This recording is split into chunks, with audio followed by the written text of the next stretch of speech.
Magical carpet. शिमलापुर नाम के गांव में एक 3 लोग रहते थे। उनका बेटा हमेशा कहता था, मैं जॉब करने जाऊंगा मम्मी। लेकिन उसकी मम्मी कहती थी, बेटा हम तुम्हें नहीं भेज सकते, हम दोनों अकेले हो जाएंगे। लेकिन वो लड़का कहता था, लेकिन हमारे पास खाने पीने के लिए कुछ नहीं है, मैं जाके जॉब करके आता हूँ, तब में हम सब लोग खा पी सकते हैं। तभी वो लड़का जॉब करने निकल जाता है। वह बहुत थक जाता है, इसीलिए एक पेड़ के नीचे आराम करने चले जाता है। लक्ष्मी प्रकट हो जाती है और उसे एक जादुई कारपेट दे देती है। वो उठता है तो सोचता है, ये कारपेट किसने रखा, और समझ जाता है कि लक्ष्मी नहीं रखा। और वो भूख लगने के कारण कुछ मांगता है, और वहाँ पर सब कुछ प्रकट हो जाता है जो वो मांगता है। वो आराम से बैठ के खाना खा के घर को लेके जाता है वो कारपेट। वो सोचता है कि घर के लेके चले जाऊं। वह वापस उसके घर को चला गया।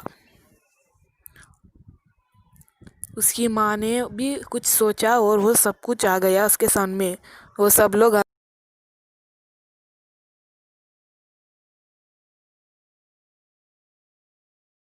Magical carpet.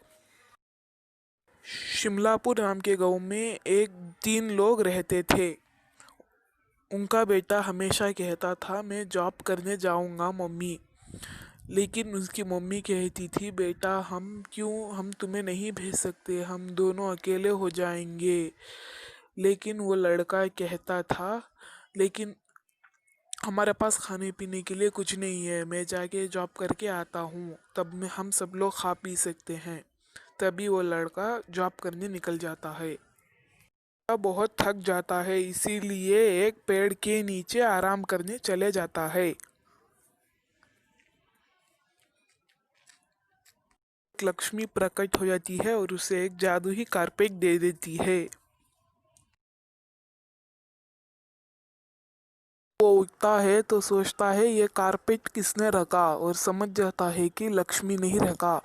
और वो भूख लगने के कारण कुछ मांगता है, और वहाँ पर सब कुछ प्रकट हो जाता है जो वो मांगता है।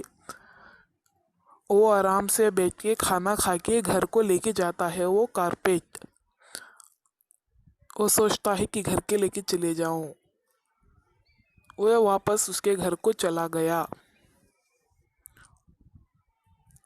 उसकी माँ ने भी कुछ सोचा और वो सब कुछ आ गया उसके सामने। वो सब लोग